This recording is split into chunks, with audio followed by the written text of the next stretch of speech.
Welcome back to update number 24 for the backers of View glasses. We're now in February, which puts us just 1 month away from their supposed delivery date.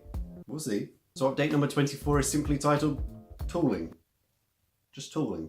So they just start off by saying how busy the last month for them has been because they're trying to prepare for what we talked about in a previous video, which is Chinese New Year, which is coming up. Okay, so from what I can understand about Chinese New Year, it starts 23 days into the 12th calendar month of the Chinese lunar calendar. Simple enough. It then lasts for 23 days, which this year takes you up to 16th of February, at which point they take another 3 to 10 days off after. Essentially all factories and manufacturing shut down in China for like the good portion of the month, so they're trying to get everything in and done before that starts. So like I said in the first video when we covered these, basically it's my interpretation of what is an engineer's explanation of what they're doing, which I'm going to call layman's terms or dumbass, which is handy because all I can say for this month's update is acronyms. So in this first part they're basically talking about the molds which they're making, which will be put into the plastic molding machine. So the molds are created by a CNC shop. Computer numerical control.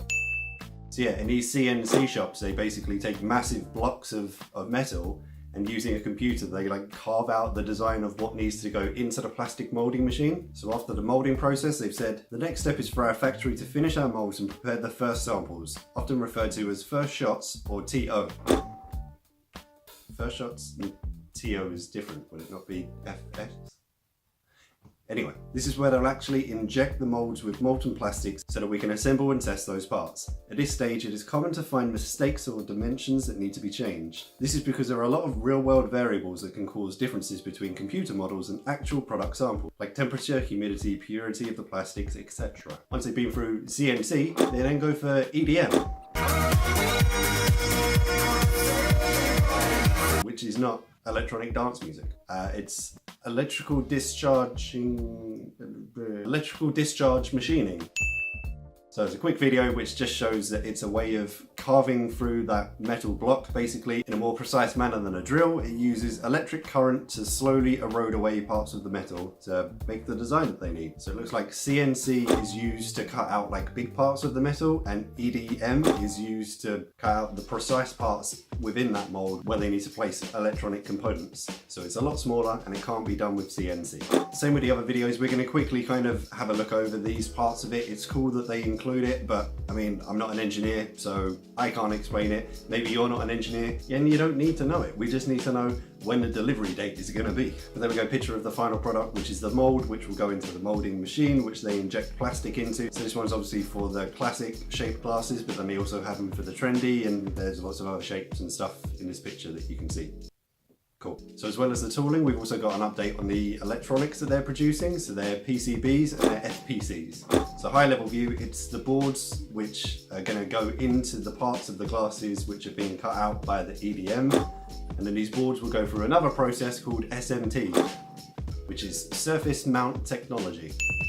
So they've included a video, but we actually saw this a few videos back where it was basically an electronic board and it goes in and there's just a machine which grabs the small tiny components which need to go on that board and then brings them over and then puts them on really quick. It's just a quick and efficient way of making PCB boards. Moving away from tooling, electronics and onto components, it looks like they've also received an order of BCTs, which are the bone conduction transducers. So it looks like they've received tens of thousands of these components into their office. They've been testing them and there's a quick video of them testing it, and when I watched it, it scared me and you'll see why.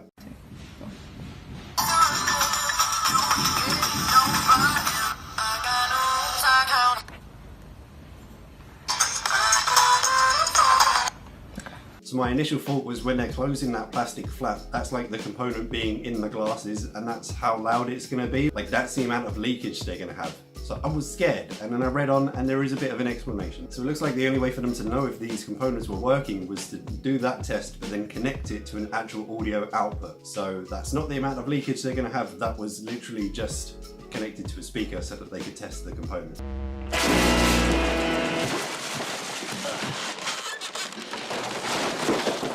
However, they do say now that they've got these components, they'll be doing this test throughout the manufacturing phase with the actual parts of the glasses to make sure that it works with those as well. Hopefully in a future update we'll be able to see that and actually get a proper listen as to how much they do leak. And then on to the last component they're going to talk about, and I'm sorry if this is horribly boring, but I don't write this, I just read it out. So this is the new PCB board, which will be going inside the charging glasses case. Apparently there are some issues with the last one, so these new ones basically make sure that the charging is stable so that the glasses aren't overcharged, undercharged, and they've got a certain amount of surge protection. And the last part of the update, the only part people are worried about, and if you've got this far in the video so far just to get to it, thank you and well done. Thanks for staying with us.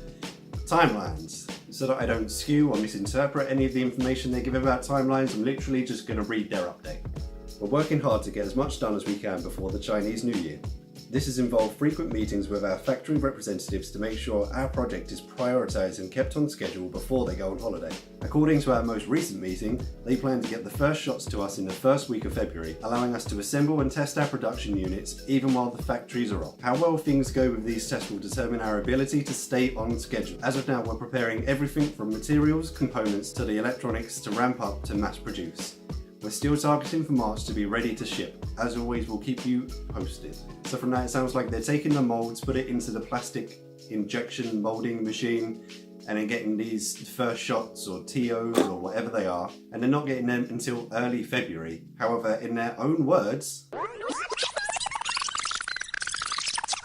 at this stage, it is common to find mistakes or dimensions that need to be changed. So if they're only getting these in February, and then they need to assemble, and then they need to test, and if there's any mistakes, they need to go through the whole CNC, EDM, mold, injection, assemble, test all over again. I mean, if that's the process for every time you find a mistake, then we're never going to hit the March 2018 deadline. In fact, the project is so far past due that I actually had to go back to their Kickstarter page to see when their original delivery date was supposed to be. July 2017. So, you know, steadily coming up to a year overdue. With that being said, it's apparent from the content that we're looking at on this channel now that a lot of projects actually don't go into this same level of detail when they're giving updates, and from the comments it looks like people are genuinely happy that they go into this kind of complexity and engineering detail of it. So I guess however late it's going to be, people are happy to get these detailed updates. I guess as well, the more updates they put out, the more videos you get from me, so you know.